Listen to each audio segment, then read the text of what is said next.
অযত্নে অবহেলায় ময়মনসিংহের ভালুকার টাস্কাপাড়া ডিএস বালিকা দাখিল মাদ্রাসার অবকাঠামোর বেহাল দশা।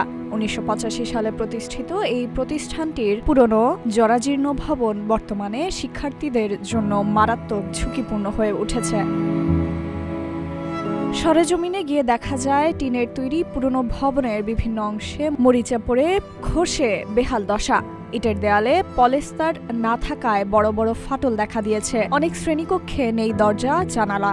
সামান্য বৃষ্টিতেই টিন থেকে পানি পড়ে, ফলে ভিজে যায় বই খাতা এবং বন্ধ রাখতে হয় পাঠদান। ঝড়ো হাওয়ায় যে কোনো সময় ধসে পড়ার আশঙ্কা রয়েছে পুরো ভবনটির। প্রতিষ্ঠানটির অফিস কক্ষের অবস্থাও অত্যন্ত নাজুক। আসবাবপত্র জরাজীর্ণ, নষ্ট হয়ে যাচ্ছে বেঞ্চ টেবিল ও আলমারি। আমাদের মাদ্রাসার চালটা ভাঙা, আমরা বৃষ্টি মতো ঠিক মতো পড়াশোনা করতে পারি না, ব্যাগ ভিজে যায়, আমাদের জামা কাপড় ভিজে যায়। তাই আমরা চাচ্ছি যে আমাদের ভালো একটা ভবন। ক্লাসের ছাদ ভাঙা, বৃষ্টি পড়লে পানি পড়ে ক্লাসে, আবার রোদ উঠলে ক্লাসে রোদ আসে। এর মাধ্যমে আমরা আমাদের প্রথমে সমস্যা হয়, আমরা ভালো পরিবেশ চাচ্ছি।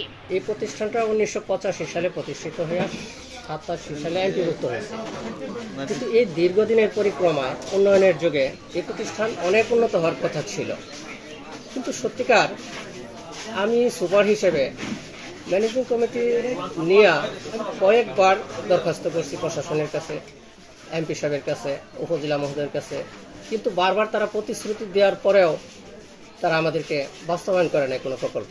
প্রতি বছর পাবলিক পরীক্ষায় 100% ছাত্র পাস করে এবং উপজেলার মধ্যে বৃত্তি পরীক্ষায় চ্যাম্পিয়ন হওয়ার গৌরব আমরা অর্জন করেছি।